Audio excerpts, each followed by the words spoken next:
We begin 13 News at 4 o'clock with the breaking news we have been following all day out of Israel. Just moments ago, the Pentagon confirmed Iran has fired about 200 ballistic missiles so far at Israel. And President Biden has ordered the U.S. military to help Israel's defense. Now, today's attack caused sirens to sound all over that country.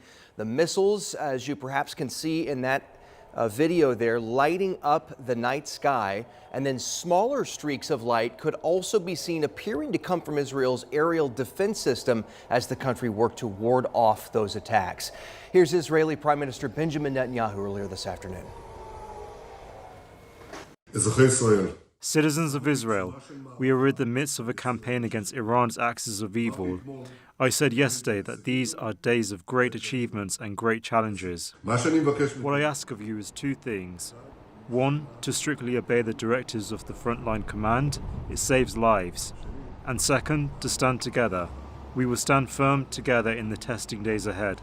Together we will stand, together we will fight, and together we will win.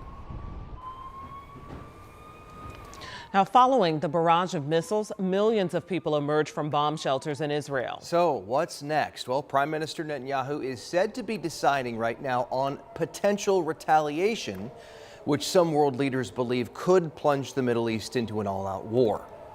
And closer to home, the Jewish community here in Indianapolis is closely watching the situation in Israel with growing concern. Rich and I spoke with Jewish leaders this afternoon who have friends and family over there, Rich. And there is a particularly strong Jewish community on the north side of Indianapolis. That's where you'll find the Jewish Community Center on Hoover Road, and the offices of the Jewish Federation of Greater Indianapolis are there at the JCC. There are about 18,000 Jews in Indianapolis, about 25,000 across the state. I talked to several people who have been in contact with family in Israel today who were ordered to evacuate their homes and get to bomb shelters. The thing to remember is that this is personal. For the people here in Indianapolis, for the Jewish community in Indianapolis, this isn't happening halfway around the world. This is happening to people that we speak to, that we know, that we love, to our friends, to our colleagues, and to our family, and to the loved ones of our families. This is something that we're feeling very intensely on a daily basis. Mark Swatez says Israel is dependent on the support of the United States to defend itself in a long-term conflict. And next Monday, October 7th, marks 1 year since the Hamas attack on Israel, which started this conflict. And the Indianapolis Jewish community will gather for a remembrance ceremony. That ceremony is next Monday, 7 o'clock at Indianapolis Hebrew Congregation. The entire community is invited. And Mark says he was on his computer, a video call today, when the lady he was talking to was told and got the warning to leave and evacuate her house and get to a bomb shelter. Gosh, it's hard to wrap your head around, especially as he said, you know, this is not something that they're just watching on the news. This is personal. This is their life. Yeah, it's a very fluid situation, and a community responding there as well as abroad. Thank you, Rich and I, reporting this afternoon. And we'll continue to track this breaking news out of Israel. For all the latest developments, download the 13 News app or go to WTHR.com. As we said, it's just really fluid right now. Closer to home, Indiana Task Force 1 members are in North Carolina today, day 2, helping with search and rescue efforts after historic flooding and damage from Hurricane Helene. I mean, entire towns just decimated. The death toll is now at more than 120 people, and hundreds more are missing. NBC's Jay Gray has the latest from Boone, North Carolina, where cleanup efforts are underway. The mountains of North Carolina littered with splintered wood and twisted metal, remnants of homes and lives ripped apart by Helene, a storm unlike any the region has ever seen. I mean, we are facing apocalyptic disaster. The last time that Western North Carolina experienced a flood like this was in the book of Genesis and Noah. There is nothing in between. This is the big one. Entire communities washed away. I mean, there's no roads. There's no evidence of roads. There's no trees. It's just water and stone. There's nothing left. More than 130 dead across 6 states, with expectations that number will grow. More than a third of the victims from the Carolinas, where 600 or more are still missing. Day 3 of him potentially not having insulin. I'm scared. Kristen Stark hasn't talked to her dad since before the storm.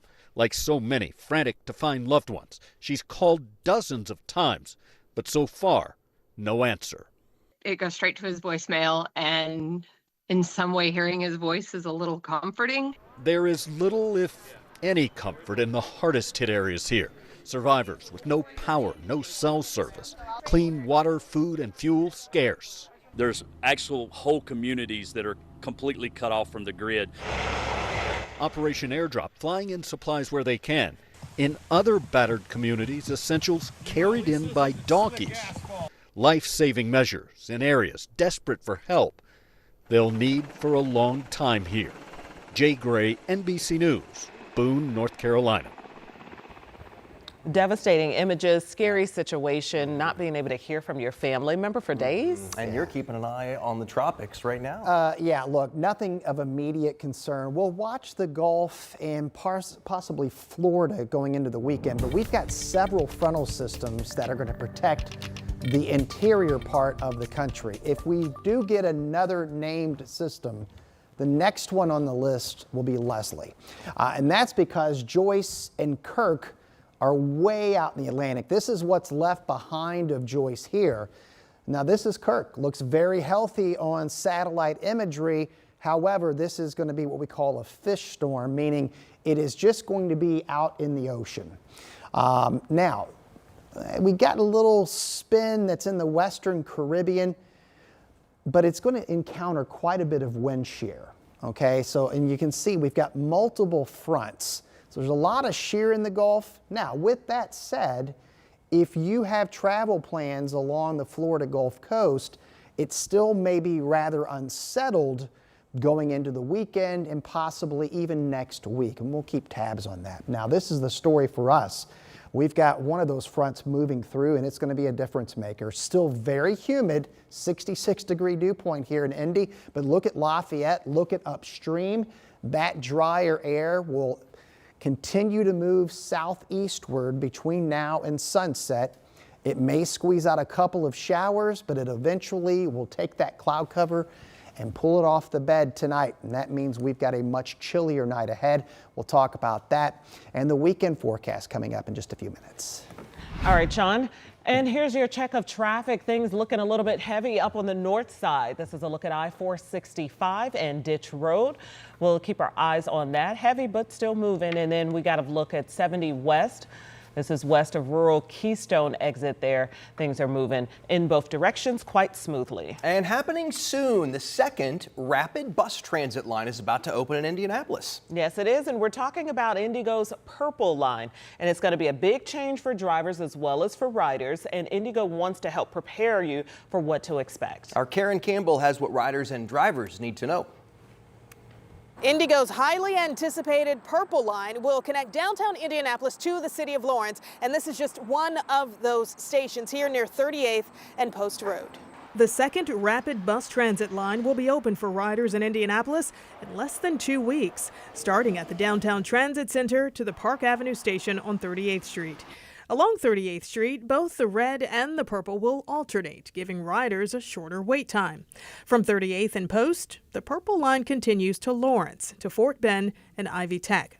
A $188 million project, with half of that going towards infrastructure like new traffic signals, sidewalks, and more. So the goal was to be able to provide faster, more efficient, more reliable transportation for folks in these most densely populated areas, trying to reach the people who need it most. Riders can use what's called the MyKey app on their smartphones to buy tickets before boarding, or use a credit or debit card or cash at vending machines on platforms. Next, you'll have to validate your fare at the station platform. Just scan the QR code on your MyKey app or tap your card on the fare validator machine seen here. And then there are also the real-time screens. So gone are the days of a bus schedule when you ride BRT and having to check the schedule to see what time the bus is going to come, because on BRT, the bus comes on what's called a headway. So it comes at regular intervals. And drivers, watch out for lane changes. 2 lanes have now been reduced to 1. Again, the Purple Line will officially be in service on October 13th. Now, we have all of the information about what drivers and riders need to know on our website, WTHR.com. In Indianapolis, I'm Karen Campbell. Karen, thank you. Homicide detectives are searching for answers after somebody found a decomposed body in an East Side neighborhood yesterday. They say it's a man who'd been shot. Officers made the discovery yesterday afternoon on North Leland Avenue near East 34th Street and Emerson Avenue. If you have any information, police want to hear from you. And right now, police in Hancock County are also investigating a deadly crash involving a pedestrian. This crash happened last night in Fortville. Officers say the victim was in a motorized wheelchair near the intersection of North Madison and Illinois Streets. That's when he was hit. Police tell us the driver of the car stayed on the scene and is cooperating with the investigation. She was taken to the hospital with non-life-threatening injuries. Police do not believe drugs or alcohol are factors in this crash.